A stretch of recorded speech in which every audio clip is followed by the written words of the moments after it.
مزمور داويت قطري 41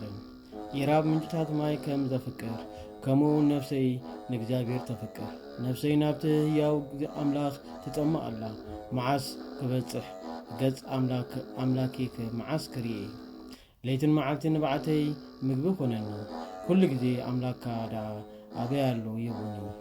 نذكري نفسي أبلع علي فسستني نابيت مسجانا محدر بيت እግዚአብሔር ዝኾነ አአቱ አለኩም በቃል ሃይማኖትን ደስታን በዓል ጌሮም ከመስግኑ ተሰምዑ ኦ ነፍሰይ ንምንታይ ተሐዝኒ ንምንታይ ከተውኽኒ ምንቲ ከመስግኖስ በእግዚአብሔር እመኒ መድኃኒት ገጸይ አምላኬ ነፍሰይ ኣብ ልዕለይ ተሃወኸት ኦ ጎይታ ስለዚ እዝክረካ ኣለኹ ኣብ ምድሪ ዮርዳኖስ ንእሽተይ ደብሪ አርሞኒየም بقال فاتا قالاي نقالاي كتوع إخا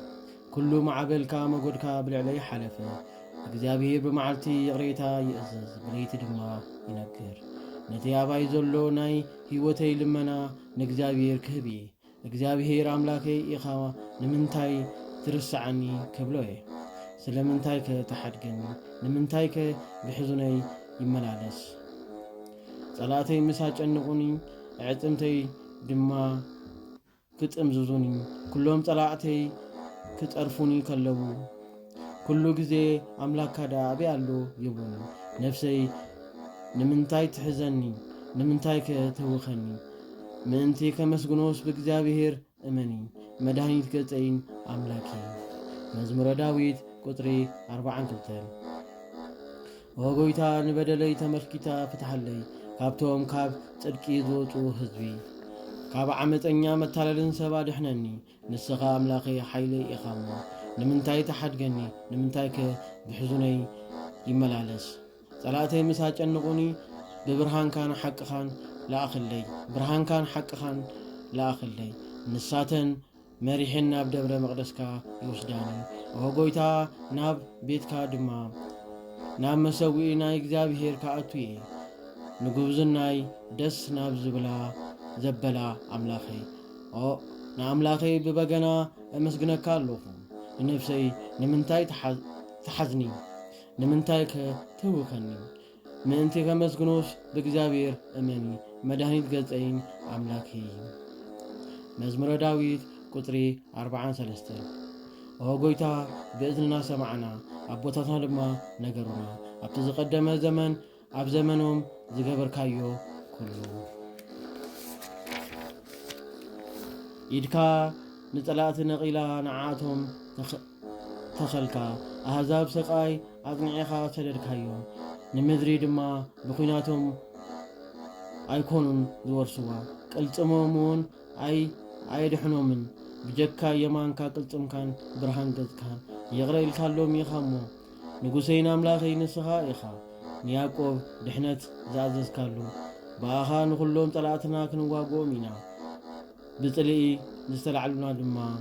ብስምካ ክነዋርዶም ኢና ኣነ ብኹናተይ ዝኣምን ኣይኮንኩን ኩናተይ ድማ ኣይከድሕነንን እዩ ምስ ከበቡና ድማ ኣድሓንካና ንኹሎም ጸላእትና እውን ኣሕፈርካዮ ኩሉ ጊዜ ብእግዚአብሔር ንኸብር ስምካ እውን ንዘለዓለም ክነመስግን ኢና ሕጂ ግና ገዲፍካና ይሕፊርካናን አምላኽና ምስ ሓይልና ኣይትወፅን ኢኻ ንድሕሪት ናብ ጸላእትና መለስካና ጸላእትና ከዓ ተሻመውና ከም ኣባጊዕ ንኽበልዑና እውን ሃብካና ናብ ኣሕዛብ ድማ በተንካና ብዘይ ዋጋ ንህዝብኻ ሃብካ ንምስጋናና ብዝሒ የብሉ ንጎረባብትናኻ መዕረፊ ገበርካና ንዞባታትና እውን መስሓቅን መላገፅን ንኣሕዛብ መመሰሊ ገበርካና ንህዝቢ ከዓ ርእሲ መንዕነቂ ኩሉ ጊዜ ከዓ ሕፍረተይ ኣብ ቅድሜ እዩ ሕፍረት ድማ ንገጸይ ይሸፈነኒ ካብ ቃል ዝጻረፍን ዝላገጥን ዝተለዓለ ካብ ገጽ ዝኸብብ ጸላኢ ድማ እዚ ኩሉ ኣባና በጽሐ ግናኸ ኣይራስዓናካን ንኺዳንካ እውን ኣይ ዓመፅናን ልብናኻ ንድሕሪት ኣይተመለሰን ድሌትና እውን ካብ መገድኻ ኣይረሓቐን ካብ ክፉን ሃገር መከራ ኣምጢኻልና ኢኻሞ ጽላል ናይ ሞት ደፈነና ስም ኣምላኽና እኳ ረሲዕና እንተኾና ናብ ፍሉይ ኣምላኽ እውን ኣዳውና እንታይ ኣላዓልና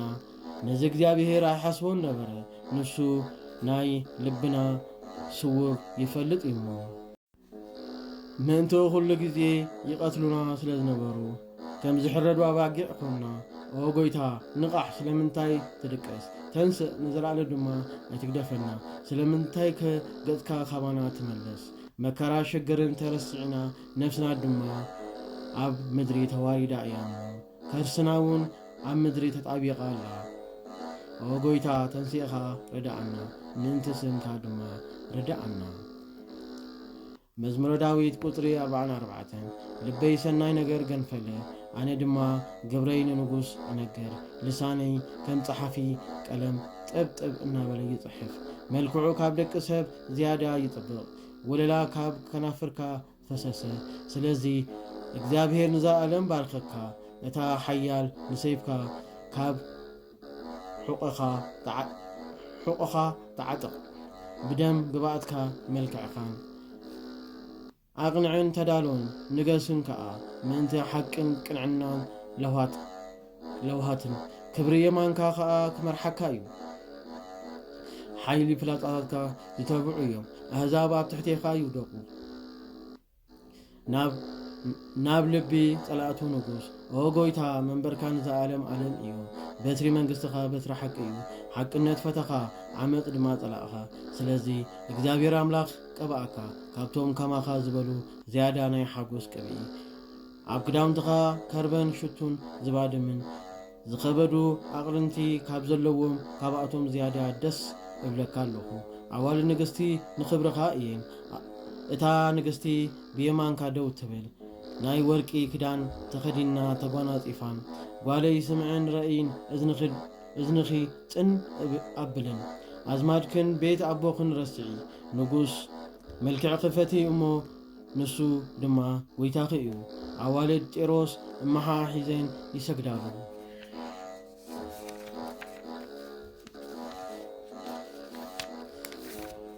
ኩሎም ኣሕዛብ ሃብታማት ምድሪ ኣብ ቅድሚኺ ይምህለሉ ንጓል ንጉስ ሓሲቦም በኩሉ ክብራ ብስልማት ዘርፊ ወርቂ ተኸዲና ተጓናጺፋ ንንጉስ ድማ ብድሕሪኣ ደናግል ይወስዳሉ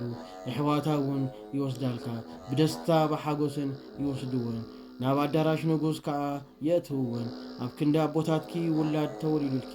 ኣብ ኩሉ ምድሪ ሕሉቕ ጌርኪ ትሸምዮ ንውሉድ ወለዶ ድማ ንስምኪ ይዝክሩ ወጎይታ ስለዚ ኣሕዛብ ይገዝኡልካ ንዘለዓለም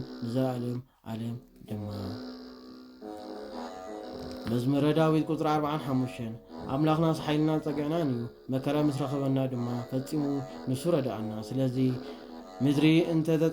ተናውጠት እውን ኣይንፈርሕን ኢና ኣኽራን ናብ ልቢ ባሕሪ ተሰዲዶም እንተ ኣተው ማየቶም እውን ኣድመፁን ተዘርጉን ካብ ሓይሉ ዝተለዓለ ኣኽራን ተናወፁ እታ ዋሓዚ ሩባኻ ሃገር እግዚአብሔር ደስ ይብል እቲ ልዑል ምሕደሪኡ ቀደሰ እግዚአብሔር ኣብ ማእኸላ ስለ ዘሎስ